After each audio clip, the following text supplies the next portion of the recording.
When you hear the word schizophrenia, what is the first thing that comes to your mind? People talking to themselves. People with multiple problems. People wandering in the street. People are afraid. People that, are psychos. I started to hear voices when I was 17 years old. Somebody with emotional problems. Somebody who's having a pretty rough time in life.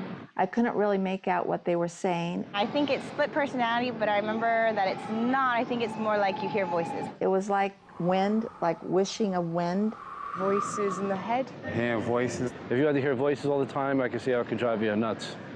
I used to think I had tuberculosis of the brain. Problem in brain. It's something bad. I knew that. A mental disease.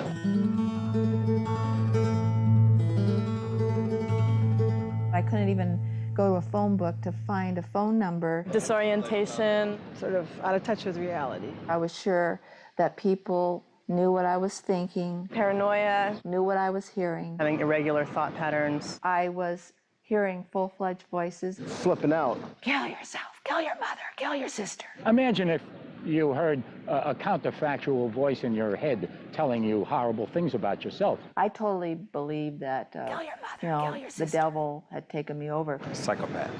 I don't know much about schizophrenia, and neither do I. Could you give me some examples of hallucinations you had? Faucets running blood. To be honest, the word crazy would come to mind. My gut reaction is crazy. The whole thing smells like feces anyway. One second it'll be someone, next second it'll be crazy. Crazy. Crazy. Crazy. People used to run maggots. They would have maggots all over them. People that are crazy. Probably crazy. It's kind of crazy. Crazy. There's no other way to describe it but terror. Crazy people locked up in small rooms. You find yourself sitting crowded up against a wall Crazy people. Crazy people. in this purely defensive posture. Absolutely insane. I've never said any of this before. It's very, very difficult. Crazy. I would spend most of my classes in the woman's bathroom. Madness. I was building a fort. Straitjackets and asylums and all my worst fears realized. I was going to drive off of Irvine Park. There was a cliff there. Unstable. One flew over the cuckoo's nest. I was admitted to the neuropsychiatric unit. Psychiatry, medication. I was started on Thorazine, Pills. Stelazine, Drugs. and Cogentin. Scary. It made me so extremely sedated. A life of confusion. I could barely walk. Makes it hard to have a life. Dystonic reactions. Uncontrolled behavior. Something wrong with the person. I had no hope. Sadness. They told my mother Mental illness. she needed to realize Mental illness. I had an illness Mental illness. that nobody gets well from. Mental illness. Nobody recovers from. Mental illness. And she needed to take care of her other children. Severe mental illness. My diagnosis was schizophrenia.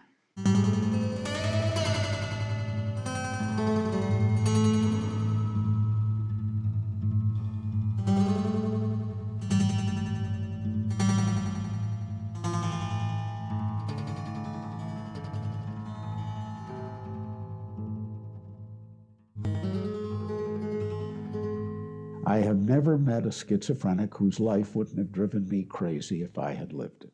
Not as the life is described in the hospital record by people who don't want to hear what it was like, but the life as when I finally get to know what this person has experienced, there's no question I would be just as sick and in just the same way that this patient is.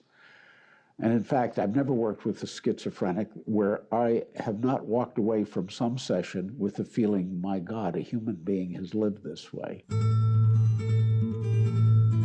My father was killed in Korea when I was 10 months old. My mom at that time was pregnant with my sister Cindy. And what I remember from a very early age is the depression my mom went through and feeling it was my fault. I feel that that kind of left a lasting impression in me.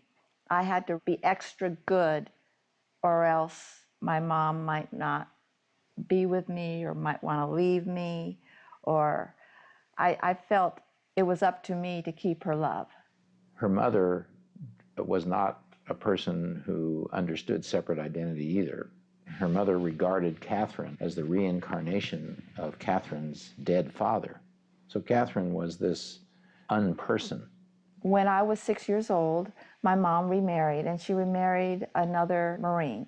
And at the time that she remarried, it wasn't really apparent that he had a problem with alcohol. But as time went on, it became more and more apparent. When he drank, he would be very verbally mean. He was usually drunk in the evenings, late afternoons, all the way up until 9 when he went to bed. There was always that fear that he would become physically violent, because at times he would go right up to her and say, like this. And as a small kid, seeing that, it just terrifies you. If you're dealing with someone who's schizophrenic, you have to assume their life has been god-awful. You also have to assume they're terrified. And of course, if you are terrified and have a life that has terrified you, then why should you trust someone? What do you have to transfer that would make you trust somebody who says, I'm here to help you? Well, lots of people have said that who aren't the least bit helpful. And of course, starting with their parents and going on to other people who have been authority figures who aren't helpful, including mental health professionals who said, I'm here to help you, and have done things that have been very hurtful. The start that I remember was when I was 6. And I was coming home from the hospital from having had all that surgery. What surgery did you have? I had 4 kidneys and 4 ureters. So I was wetting myself all over the place and getting hit for it and getting stuff for it. And there was no way I could have controlled any of it. Well, they finally found out what that was, and they did the surgery on it. But the thing was that they said things like, we're going to operate on your doll. And they did all kinds of cystoscopy, which is excruciatingly painful, or was in those days. They've done all kinds of better stuff now. Although I'm scared as hell of it when I have it. I hear it's still pretty bad. It's not good, but it's not a screamer. It used to be a screamer, because the materials were bigger and they'd force it open and do all that stuff. And then they'd say it wouldn't hurt. And they'd say that again, and you'd have another one and another one. And you don't know the difference between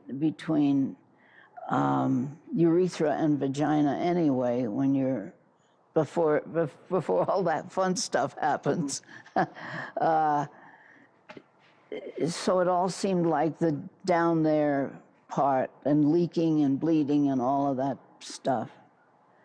When I was coming home from the hospital, it was raining, and the tears were running down the window of the car, and a voice said that this is going to be your life. All the symptoms that are used to diagnose mental disorders are functional for people in some way. They help them. They help them. They're somehow helpful. They enable people to avoid pain, to protect themselves, to feel better about themselves, to feel exalted, to retreat. So essentially the psychosis is a way to distance themselves from something that's so overwhelming they just don't know how to deal with. When I was 8 years old is when I first felt suicidal thoughts. And they were scary. It's not that I wanted to feel suicidal. It was like, wow, I want out of here. This poured into my school too. I began feeling really different, really strange. I got teased a lot, called bulgy eyeballs, witchy, all these names. And yet I couldn't come home and tell my mom or my dad how bad I felt, how strange I felt. Nobody liked me, you know, because if I did, I would upset them. Right. So at an early age, I started developing an alternate way to deal with all the pain, because it was extremely painful. There was a separation between me and people until they all got to be generic. 10 was when others came to me and said, You're not of them. There's another place where you belong. You're not of them. People came to you? Not people.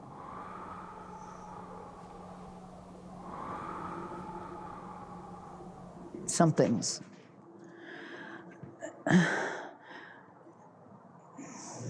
People who become psychotic, whatever word we want to use for it, the reality they've lost touch with is other people. They no longer feel a sufficient connection to other human beings to feel like a human being. I don't know what it was that I was projecting that made people hate me or dislike me or become angry. I know it must have been something because it was almost universal. When my father was drinking, he would call me Fatty Kathy. Did you take an ugly pill today? And he would always say, why are you making your mother unhappy? When he was actually causing it. Later on, when I was a teenager, why are you wearing your dress so short? You want to be a whore, a bitch? He was a misogynist. He would practice that, as it were, when he was drunk. But he would go after the girls in the family, makeup, and why are you wearing that makeup? And that dress is so short you can see your, and he would say it. So she had no ally. One of the things that schizophrenia does is it saves you from real world traumas. I witnessed a murder. How old were you? 12. I think that would have been traumatic in somebody's life, but it wasn't really in mine. By that time, I was so far gone, it didn't matter to me. I was in the 6th grade, and the 7th was a girl named Kathy. And she came with 2 teenage boys, and they attacked a kid who was carrying some laundry home in a bag, and they knifed him. I mean, they were playing around with him first. They would have hit him, they would have, I don't know, cut open his laundry or something. But she said, are you men or what? So they knifed him. And he was lying there, bleeding, and there was blood pouring out. There was a lot of it. Did you talk about it with your parents back then? Never. With anybody? No. So you witnessed a murder and you just sat with it all alone? Yeah. What would have happened had you told your parents? I don't know. I was in an anti-Semitic camp for 3 years and I didn't tell them. I really started becoming very religious. I would say my rosary on stone. On stone, what does that mean? Well, you know, there's stones in gardens. There's these stones. Oh, so you like sit on a stone? I wouldn't, no, I'd kneel. Oh, that must have hurt. It did. I had, my knees were pretty scraped because I had read stories of the saints where they would make themselves pleasing to God by inflicting self-harm, because that way God would know that they really loved him and wanted to live for him and all this stuff.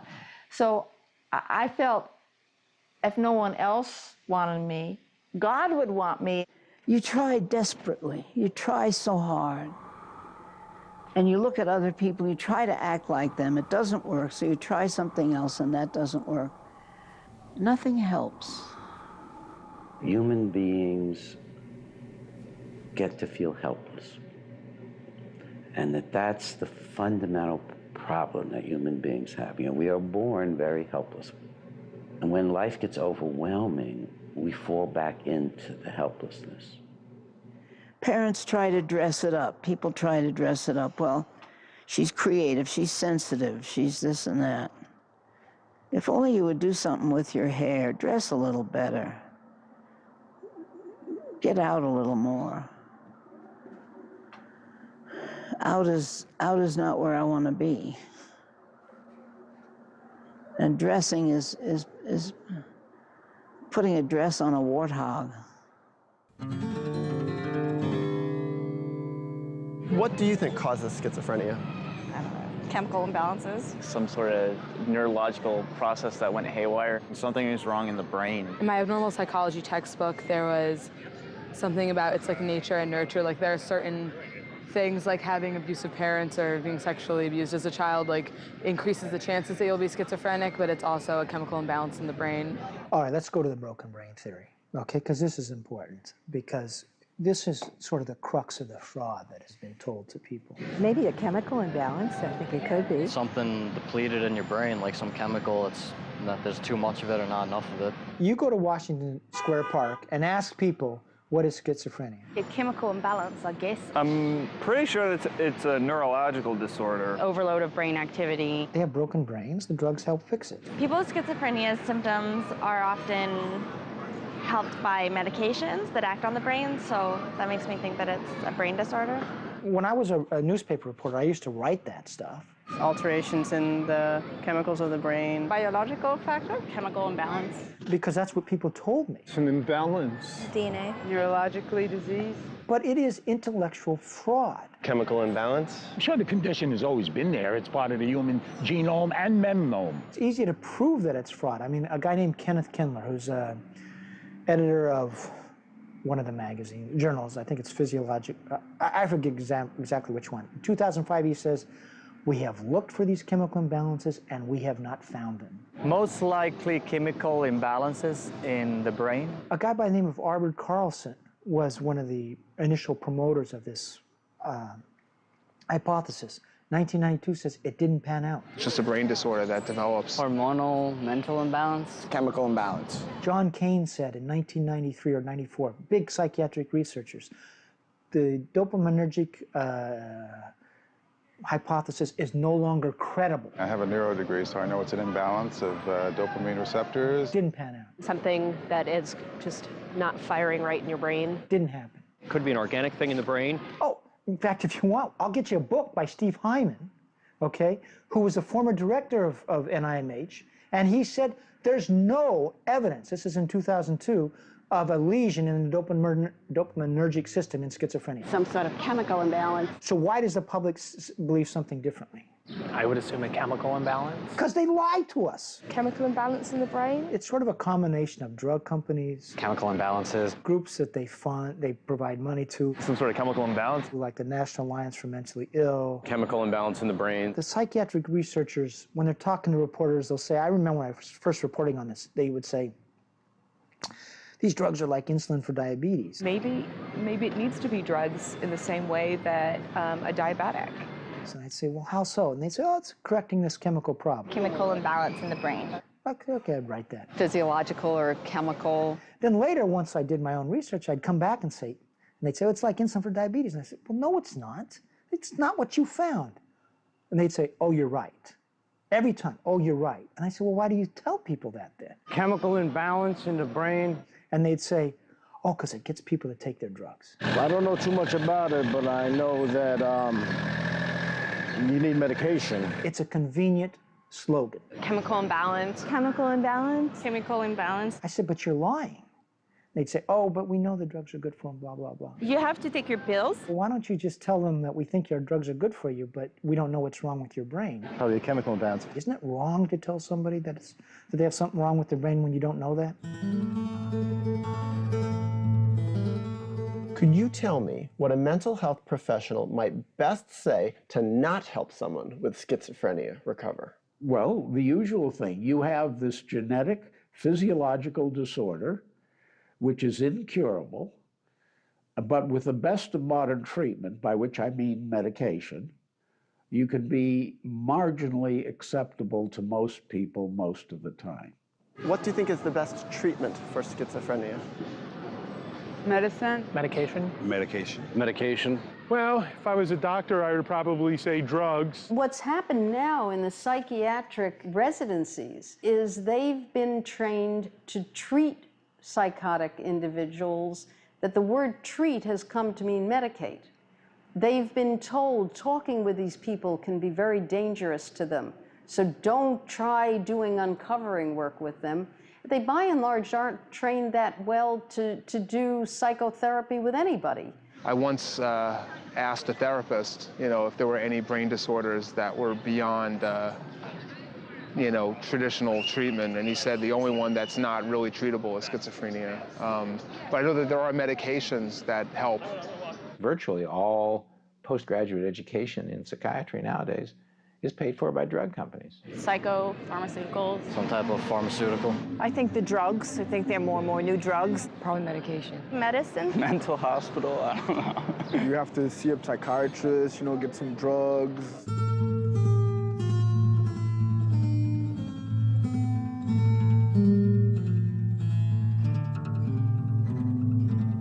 Key to helping people, the most fundamental thing is to help them get over feeling helpless.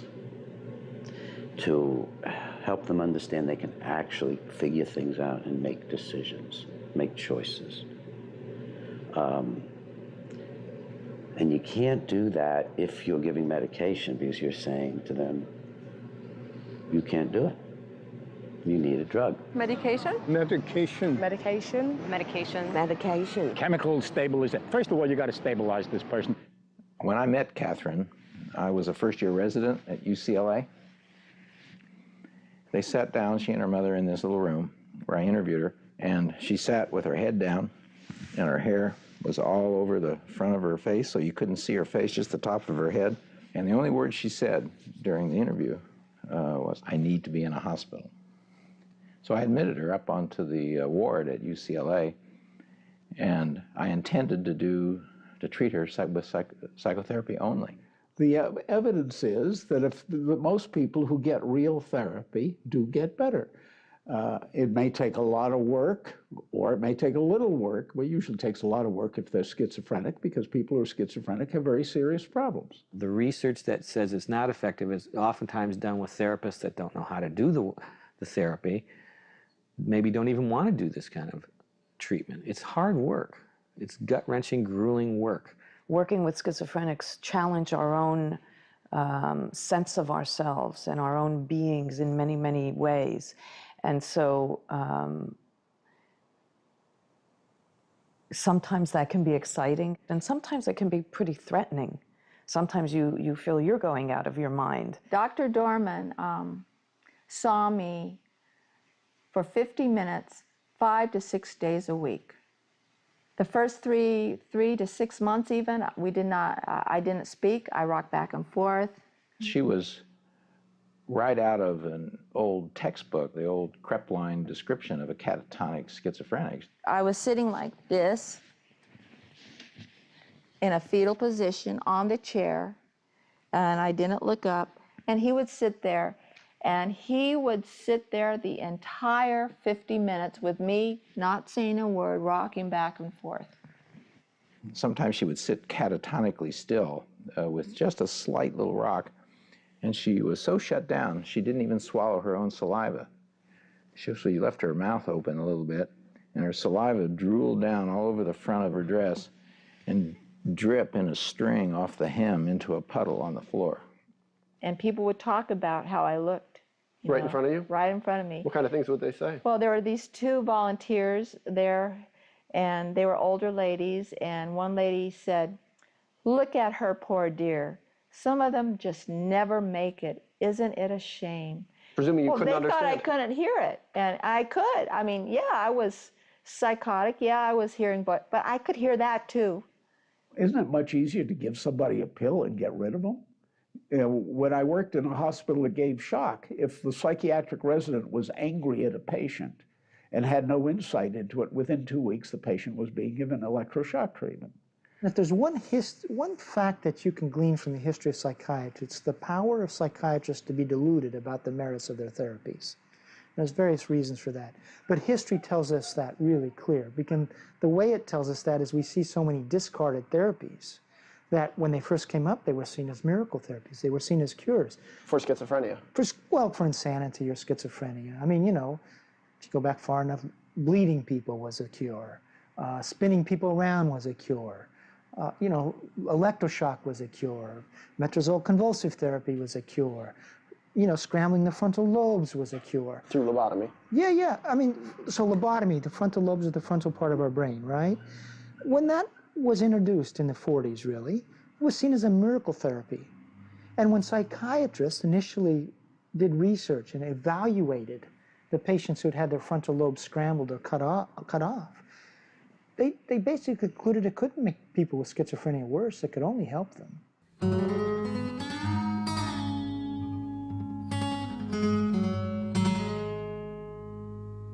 These are things that, when you look back on, you go, oh my God, how barbaric could we be? My sense is somewhere down the road, we're going to look at the current medications that we use now and go, how barbaric.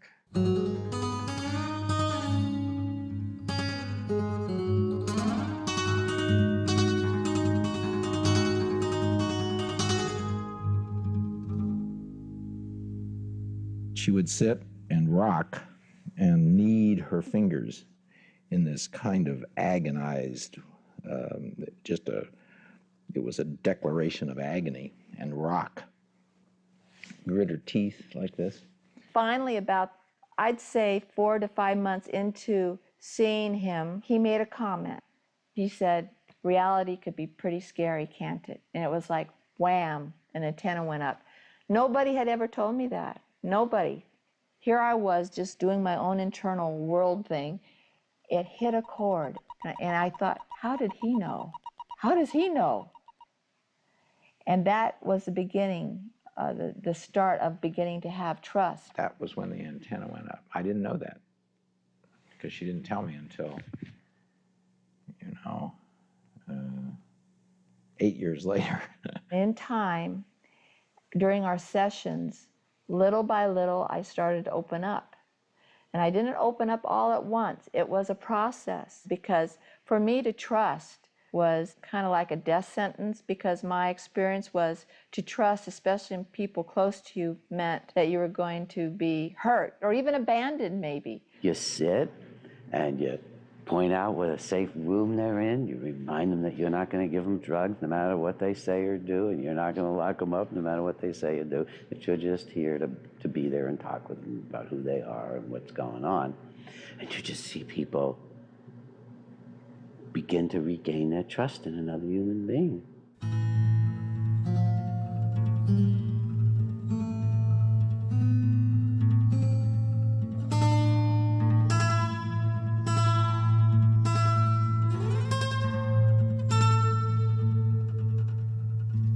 Could you describe the best qualities that your therapist had that helped you? Courage, humor, the whole thing that set up the rest of my life. We were minors. I had the map, she had the light. Many times we as therapists have to carry that hope for our patients because they don't have it. And so we have to carry that light. And eventually they can take it. So we were minors together. She kept saying, take me along, take me along. She had a really strong teamwork with her doctor, with Frieda from Reichman. They both liked each other very much. They both had a family feeling towards each other. There was a kind of psychological adoption that happened. And she said more than once, I'm not mentally ill, I never have been. I don't know what it's like. That's your job to tell me that. The therapist can act as a reliable guide, a guide into the mind, into the horrors, and a guide with regard to the realities of the world. I see everybody as like a new world, a new culture, really. And each one has their language, and each one has their experience. And to me, it's very exciting to enter this new world and learn a new language with this person, rather than make them learn my language. You know, you go to most hospitals, and in the emergency room, they'll say, well, he's talking gibberish, and he doesn't make sense. And you created an alternate language? Oh, yeah. What did you call it? Irian. Irian. Mm-hmm. Could you still speak that? I know words of it. Did anyone there believe in you, any of your coworkers? Or they all think you were crazy? Mostly thought I was crazy. No one believed in it. They thought it was just Dr. Dorman's experiment. Most mental health professionals have never seen a seriously disturbed person get better. The treatments they give are to make people less disturbing sick people. It wasn't following the rule book about it, so it clearly was an experiment. Everybody thought I was crazy. Even other residents said, well, he thinks he can talk to schizophrenics, so that makes him schizophrenic. You can learn and study about schizophrenia. There are theories and there are approaches, but when you're in a room with somebody, they never quite fit, you know, the formulas or the book, the textbook descriptions. And so you have to be willing to tolerate a certain ambiguity and also to rely on your own creativity, because everyone is different, and even one person might be different from day to day, from hour to hour. Why'd you stick by her? I mean, what gave you faith in her? You know, she never missed an appointment. And she had choice in coming or not coming? Sure. She didn't have to come. 6 days a week. I would get to the office, and she would be leaning up against the wall, eyes. After about a year of seeing her, she closed her eyes and would shuffle around the ward through little slits, you know, bumping into things, and bumping into tables. But sitting and quiet, she would have her eyes closed. There she was up against the wall in this peculiar tilt that she would kind of tilt up against the wall. I kept my eyes closed for 2 of those years. Wait. So you kept your eyes closed, literally? Literally, my eyes were closed. And I must really specify that to me, it was not like, oh, I'm going to close my eyes. It had nothing. Literally, they closed, and to me, I couldn't open them. But the point is, she never missed an appointment, and she was always on time. Always on time.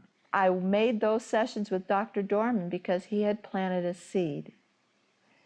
And as we progressed, that seed was watered. And he would always address what's underneath the delusion, underneath the appearance. He would always appeal to that part of me that was healthy. And you know what? There is always within a person a healthy part, no matter how small. And he told me that. He said, Kathy, I knew you had a well piece. Might not have been that big, but it was there. Do you feel your therapist loved you? She loved.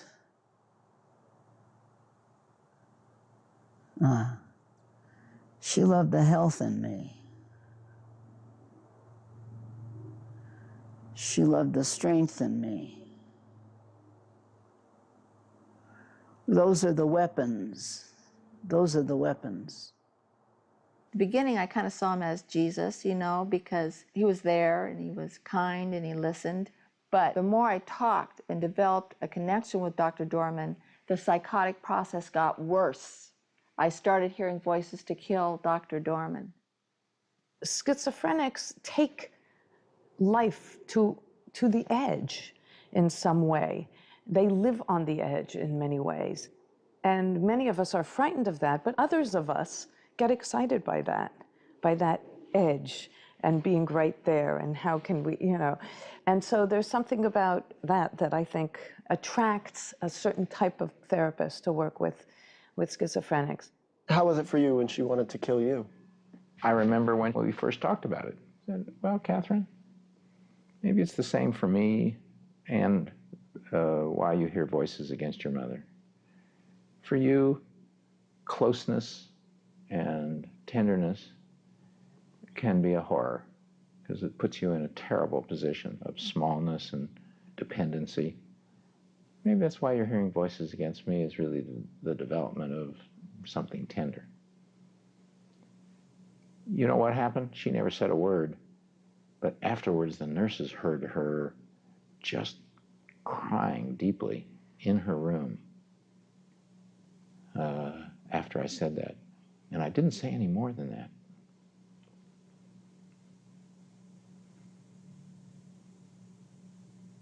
What was happening was my internal psychotic world was being slowly cut away. He was challenging it, I guess. He was challenging it. And this is all on an unconscious, subconscious level.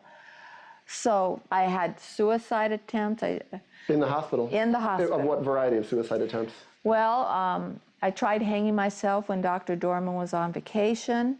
I literally had the sash around and was on the suitcase. It was in my closet. And my roommate had just darted by the door and she saw me and she just shouted for a nurse. And I was already up there. I was already... So you were going to kick it out and just hang? Mm-hmm.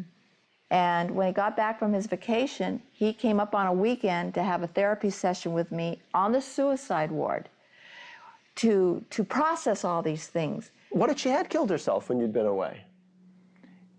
Well, that would have been a horror. I assumed that she was making, among other things, a statement of both despair and that I was away. She must have felt rejected by you, too.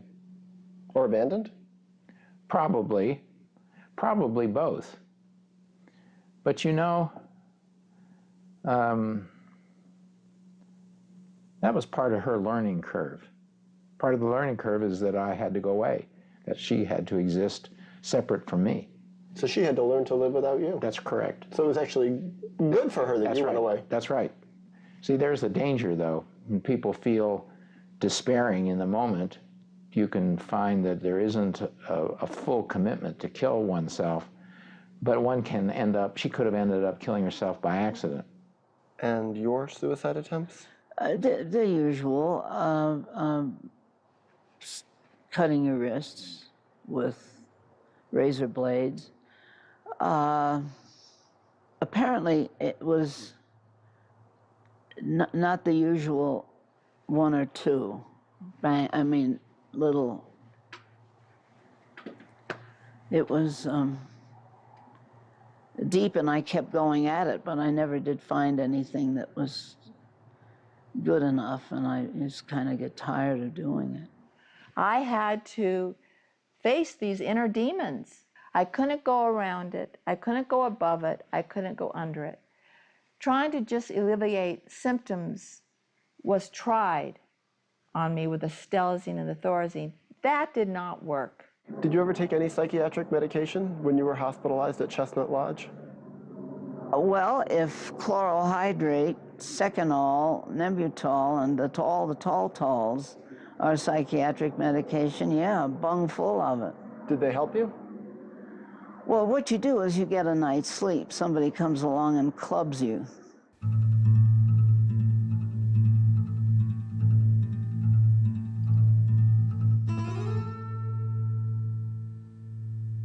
Were you on medication the whole time you were hospitalized? No. Dr. Dorman told my parents when he had a consultation with them that he did not want Kathy to have another crutch. He wanted her to know that when she gets well, she did it herself. The difference between the pre-medication and the medication era was that when a patient was able to think clearly, to be stronger, to be trustful in the pre-medication era, they could know that they were doing it, not that a drug was doing it to them.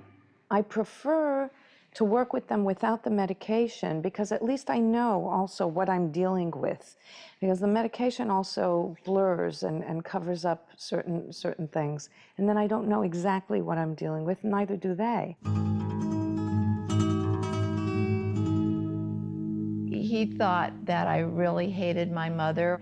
And I told him, "You're wrong. I love my mother. Probably I love my mom too much. I always felt overprotective." You don't have to be right all the time. That's one of the most crippling ideas a therapist could possibly have. Therapists working with people with schizophrenia. Therapist of any kind, actually. People don't need perfect therapists. If we have to be correct all the time, nobody could do therapy. But if we have to do our damnedest to try to understand, that we can do. And that's all it takes. And that's a great deal. When in life do you have a bright, kind person doing their damnedest to try to understand you? And how did he take it when you disagreed? He listened. He said, "Okay, I want to hear about it. Let's talk about it." And so he was very respectful. Yeah. And you know, just the very act that he did that, it started to make me feel like I was somebody. She never stripped me without my consent. So she was very respectful. Yes.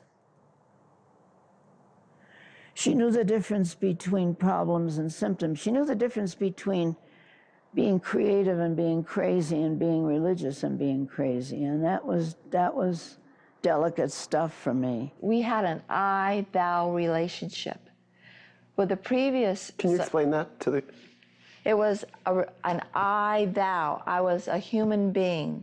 Versus? Versus an I-it.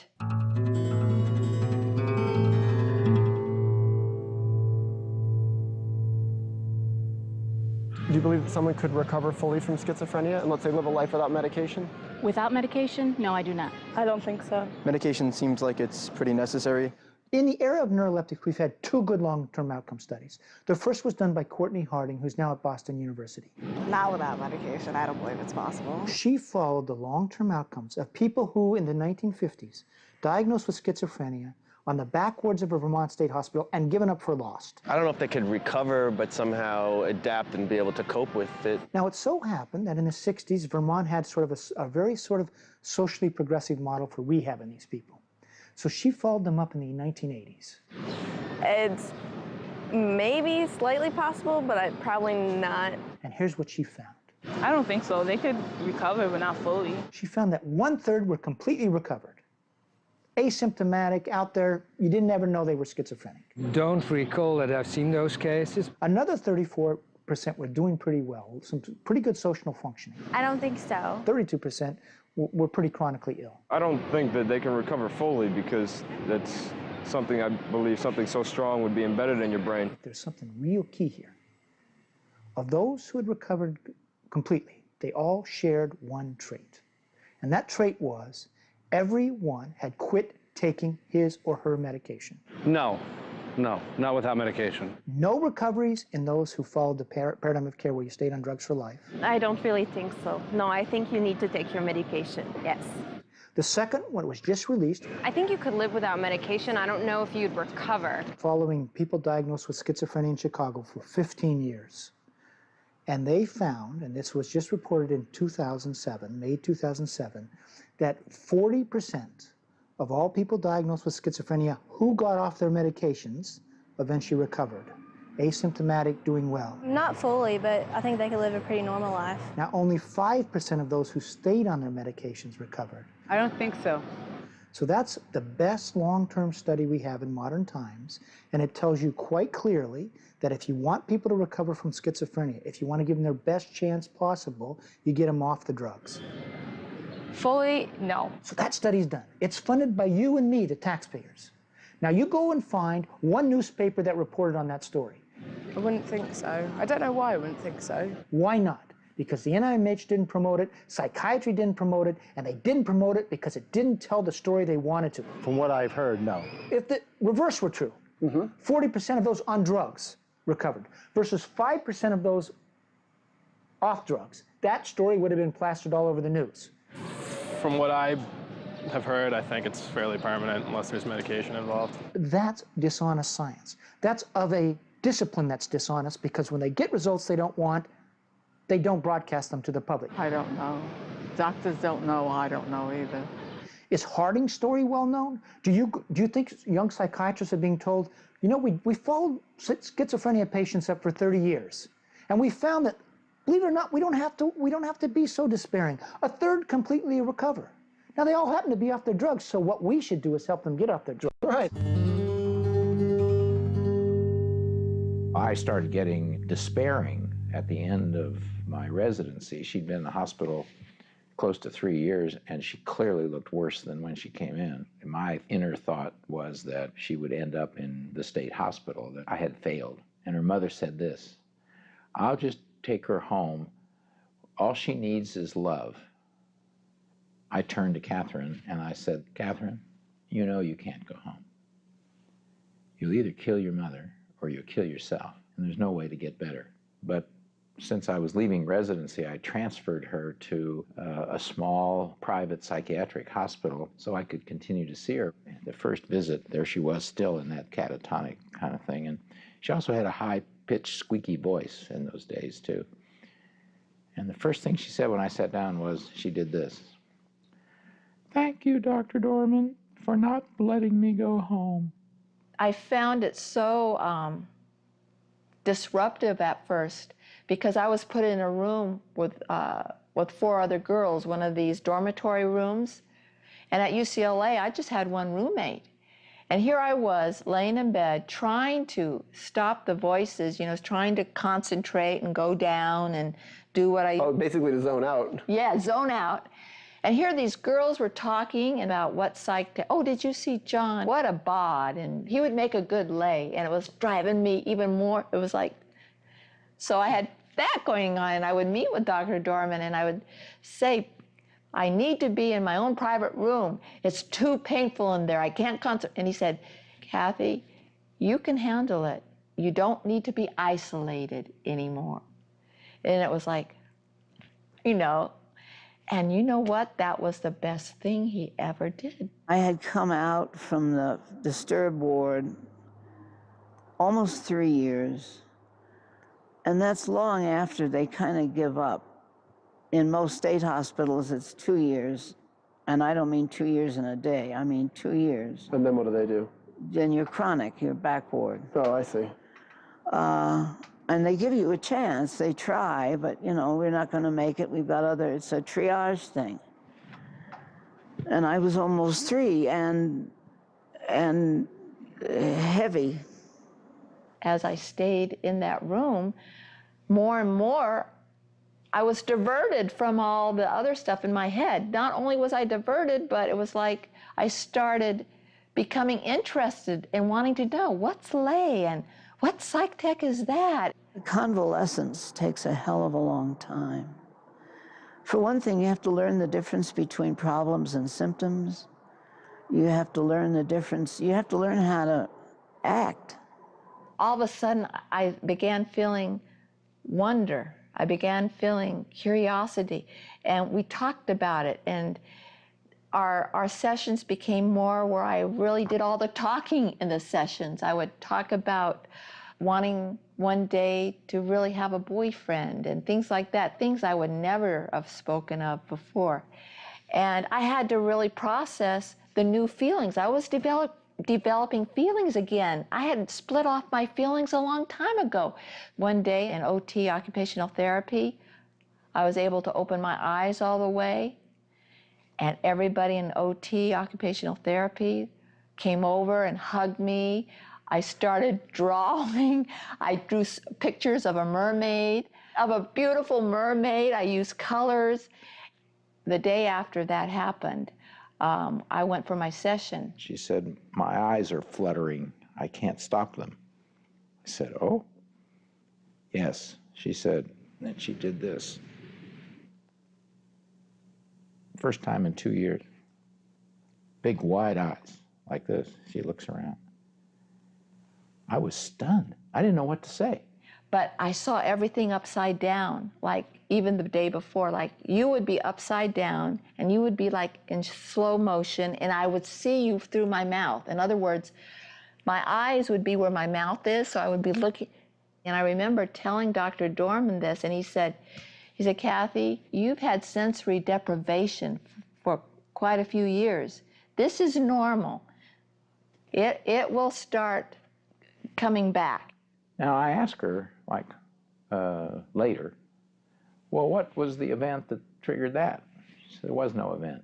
It was an accumulation of personal experience, the personal experience of the horror of her madness, the personal experience of who she had become as a person, and most importantly, that experience, she said, quote, became boring. And then came the real work. I found myself spontaneously crying when I would go on outings with other clients to the movie theater. And there would be nothing sad on the movie, but all of a sudden something would trigger and I would cry. All these feelings that I held in and I repressed were coming out, just like a dam had been punctured. They were coming out in all kinds of places. The schizophrenia had been a part of my identity. And it was like I had to, in a way, grieve for that. Catherine would sit out in the little patio and just stare at a green tree, and she would say, it's just so beautiful, that tree, to see again. And so I knew that she was re-entering the world. Everything looked new to me.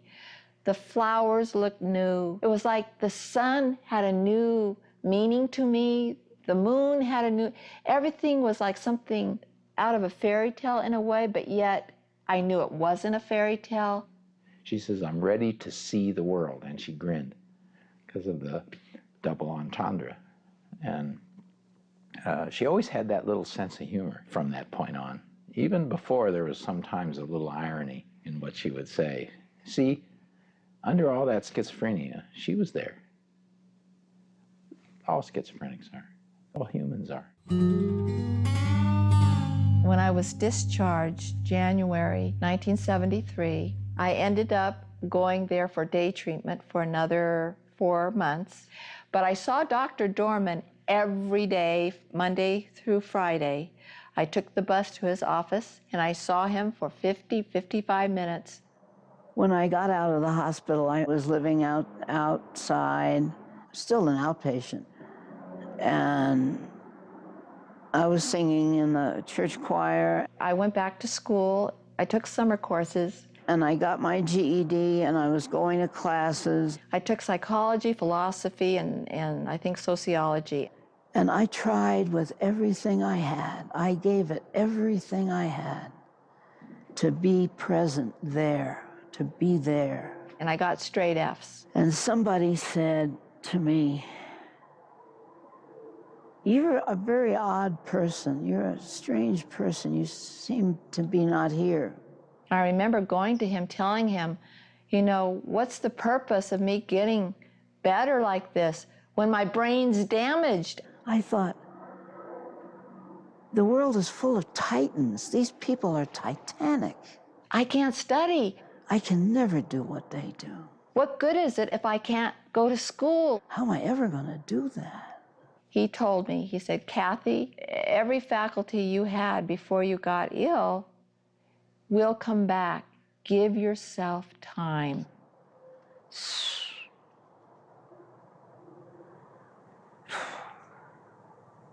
I held on to that like a life raft, because at that point I was starting to feel suicidal. It happened when I was in college in my second year. I was losing that schizophrenic identity.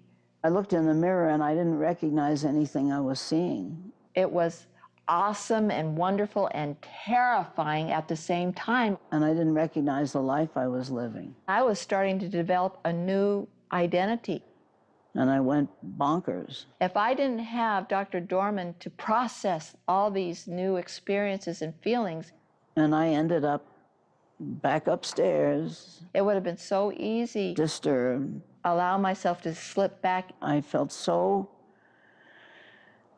desperate.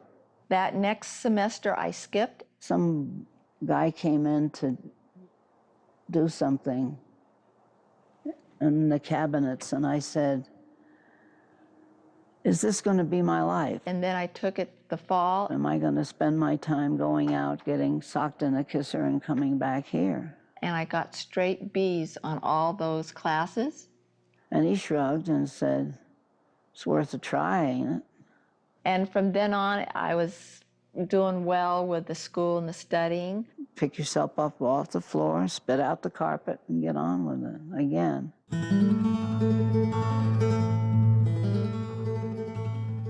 Do you believe that someone could recover fully from schizophrenia, let's say, and live without any medication?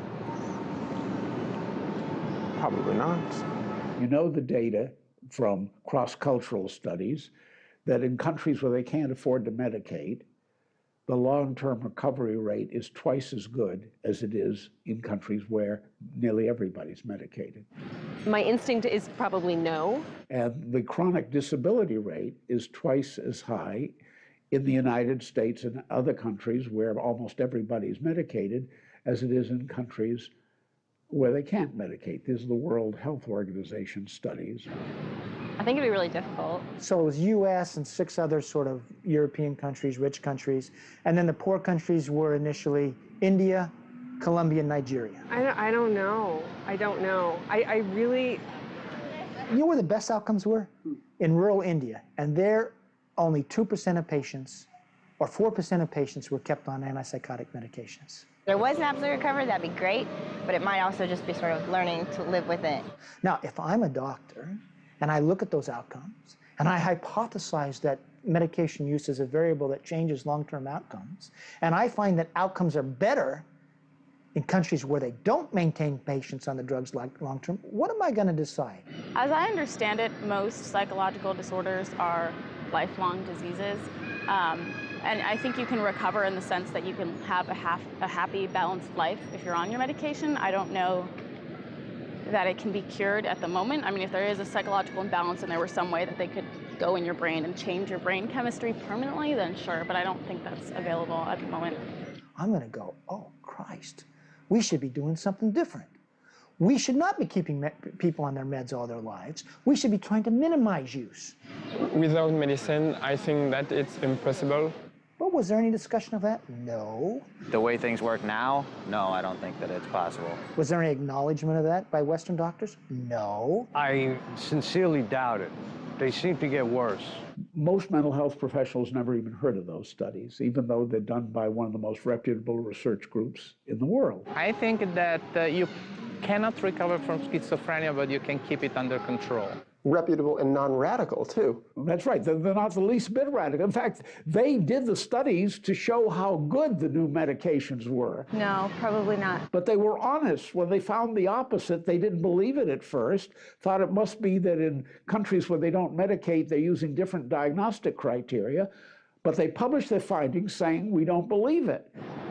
No, I don't think so. Then, because they're good researchers, they repeated it very carefully using the same diagnostic criteria in all 6 countries and found exactly the same thing. Probably not. You see, if they worked for a drug company, they'd have said, this explains it, but they would do no research to show it. The important thing was to make sure that drugs kept selling. No, I would say you would need medication. And in fact, they concluded, the World Health Organization investigators concluded, that living in a developed country is, quote, a strong predictor that you'll never fully recover. I think we would be hard-pressed to find someone who wouldn't continue their hallucinations or delusions just through counseling.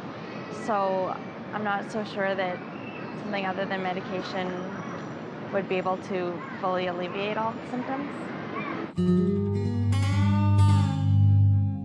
I was in New York, sitting on a bus, and there it was again, the whole business, right down. I was schizophrenic. And I said to myself, wait a minute. Shh. And by this time, your therapist had already died, right? Oh, yeah. Hey, shh, what's this all about? Well, schizophrenics don't do that. Meaning don't take a look at themselves from the outside and say, hey, what's going on here? Have a very sane and rational conversation with yourself. And I said to myself, oh, mother's little sweetheart, let's figure this out. Aha, you forgot what it was like. You had the desire to escape somewhere, have you? Is mother's little sweetheart wanting to go someplace else? Would Frida talk that way to you? No, she was much gentler. Suffer a little smarter, will you? So we suffered a little smarter. Me and my brains. And you didn't end up back in the hospital? No.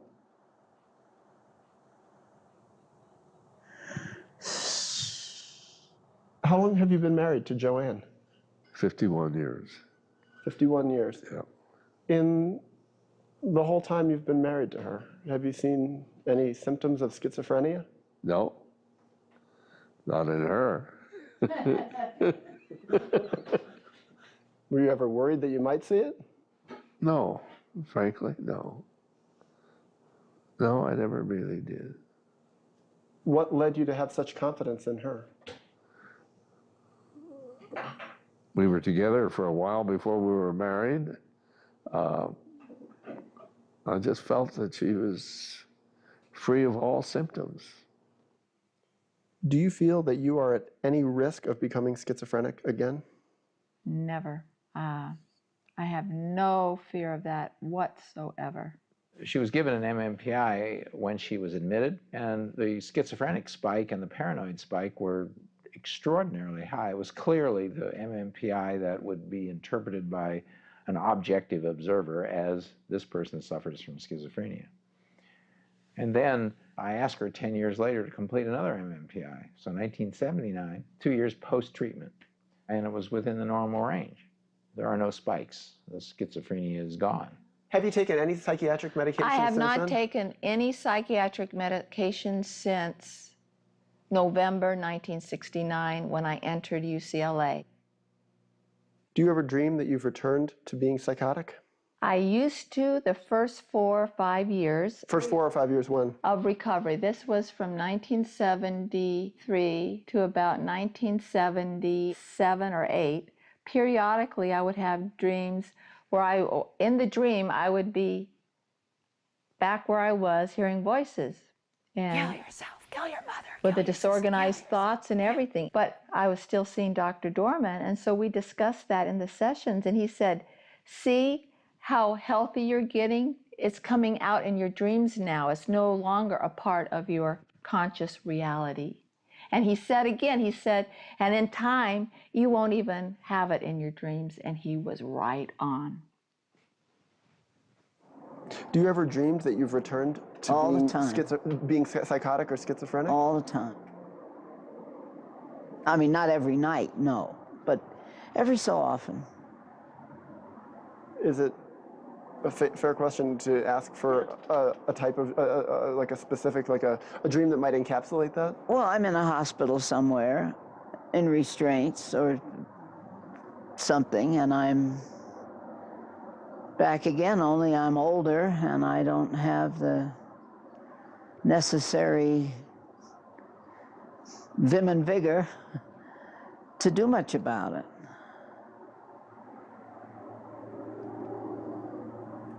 Must be a relief to wake up. Yeah. Quickest recovery ever. Yeah, quickest recovery ever, yeah. Do you feel you're all well? I feel I'm a very well-balanced person.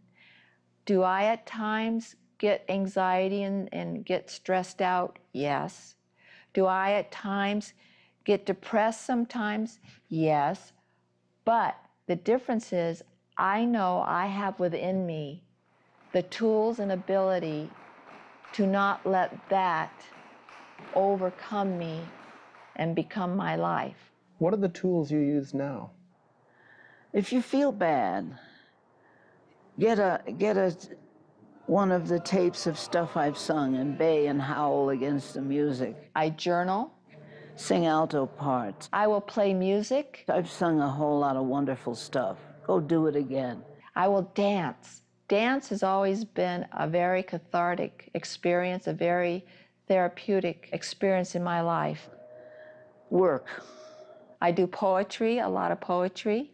Sickle up a rocky acre. Meditation. Flick the sickle. Making sure I spend time in quiet time, staying in the present moment, appreciating the present moment. Call somebody up. It's such a gift because there was a part of my life, almost 7 years, where I had no quiet in my mind. Or all the noise. I had only chatter, chatter, chatter. Have a chat. The greatest gift is wanting to be with people. Go skiing with friends. Doing the opposite of isolating, but really loving the contact with people and seeing that humanness in people, the sacred in each one of us. Do you believe someone might be able to recover fully from schizophrenia and live a life without medication? I think anything's possible. Yeah, I believe anything's possible. It is possible, so certainly it's possible. That I don't know. I hope so. Let's say you were a young person now. Let's say you were 14, 15, 16, and God help me. and you had schizophrenia now. I think so. I mean, I think, you know what, depends on the degree and the level of schizophrenia. I think it's possible. It must be possible. I think it could be possible. What would happen to me today would be so much less good. I'd be put on an adolescent unit somewhere, and then I'd die.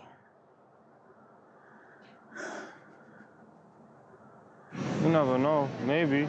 It might take years, it might take like a lot of time, but you never know. I think that if you had the right kind of doctors and the right kind of therapists involved, it's possible. It's true. Yes. I would like to think so. I think there's always hope, you know. I don't see why not. It's a psychological condition, and everybody's walking around crazy. Some people just can hide it better than others. Yeah, you wonder, just a slightly different, your parents had taken a left turn instead of a right turn, dropped you off at one place instead of another. Well, I would not be alive because for me, I had suicide was my ticket out. So you think you would have killed yourself? Most probably.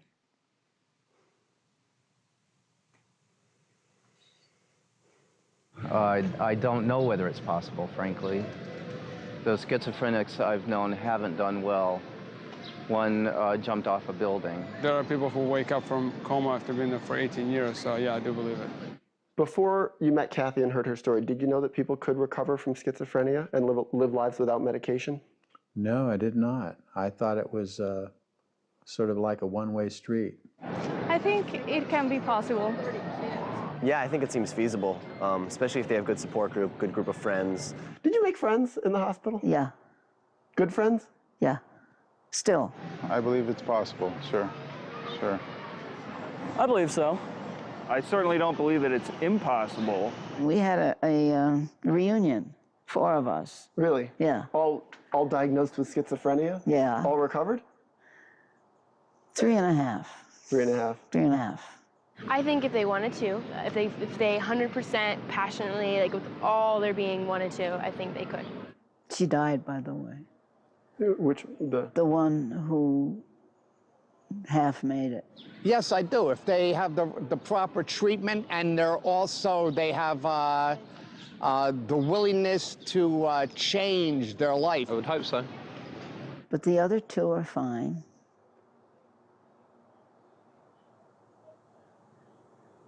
Hard lives,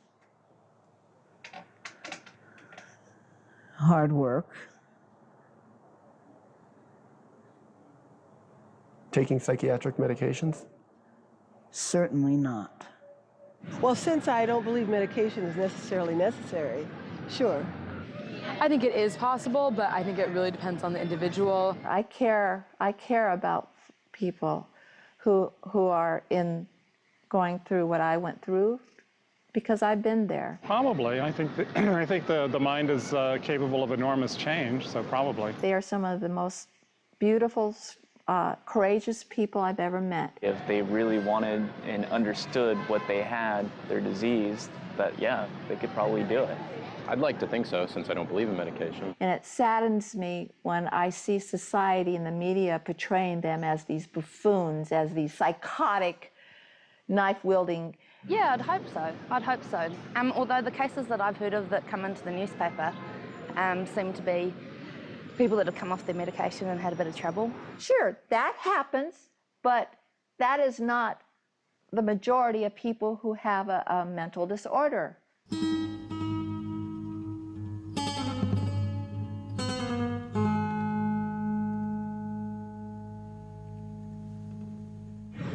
Yeah, and sometimes I think medication is, can be adverse. One of the things that I really hope for in this work that I do is that someday everybody that struggles with psychosis have the option of having meaningful therapy if they choose to. I'd like to think they could. I would hope that would be the goal. I hope so. I hope that somebody cares enough to try to help. To have somebody come to you and be more open with you than your best friend is ever going to be. And to talk to you about their lives and what they're going through and their hopes and desires and fears is such a privilege to be allowed to get to know people like that. I mean, there's no other way to do it. other than being a therapist. You keep learning how to do therapy as long as you're alive and doing therapy. That's what makes it absolutely fascinating to be a therapist. Possibly. Possibly. I would hope so. I would hope so. Definitely, definitely. Every day I wake up and I go to work and I don't know what that day is going to be like, and I love that. Some people would hate that because it would make them anxious. I love that. I love that I can't predict, that I'm going to be surprised, and I always retain, you know, this sense of wonder and surprise at what a person will bring to me. I do believe there's a possibility for that. I think that could. Yeah, why not? I mean, anything's possible, right? Telling that story was the best thing I ever did, the most rewarding thing I ever did. And the reason it was the most rewarding thing was because I had so many patients, so many people who had been there, including many recovered patients who had experienced neuroleptics, found them horrible, who said, "Thank you for telling our story." I believe they could. Yes, I did. I think anything's possible. It comes back to what Harry Stack Sullivan said, and that was based on the teachings of his teachers, that we're all more simply human than otherwise. That we all, every one of us has that potential for breakdown, and everyone that's had a breakdown has the potential for recovery. Yeah, I believe in everybody's possibility for change at any given moment. Absolutely. I think people can recover from anything. At the end of Catherine's treatment, she said that she thought it was time for her to leave because she needed to gain experience away from me.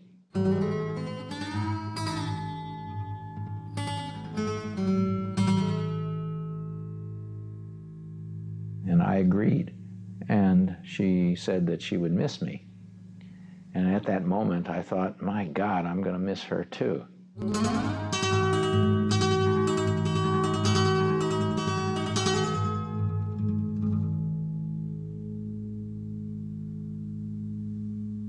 Looking back, the journey was one of the greatest journeys of my life. I would not change what I went through. I would not change it one bit.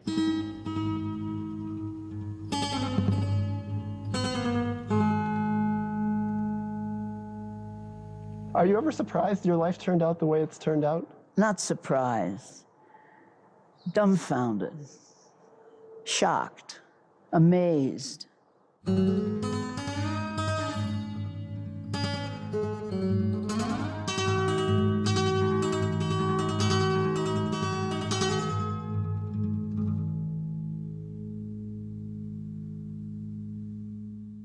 I got to use my having been sick in a lot of positive ways, and that's a great blessing.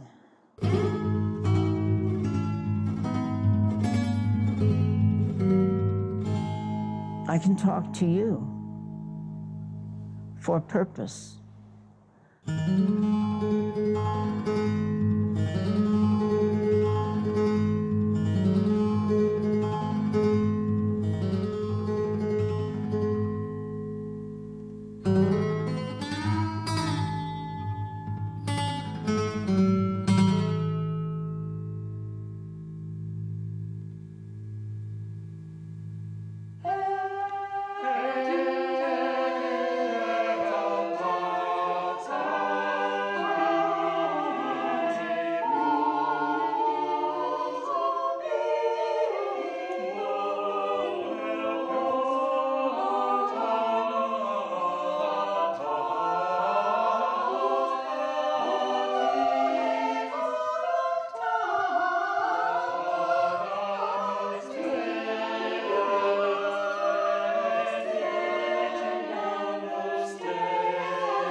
That's it? That's all. Thank you very much. Anything else you want to add? Got another? No, that's about it. Thank you very much. Thank you, sir. That's all. Thank you very much. You're welcome. Thanks a lot. No worries, man. Thank you very much. Hope I helped you.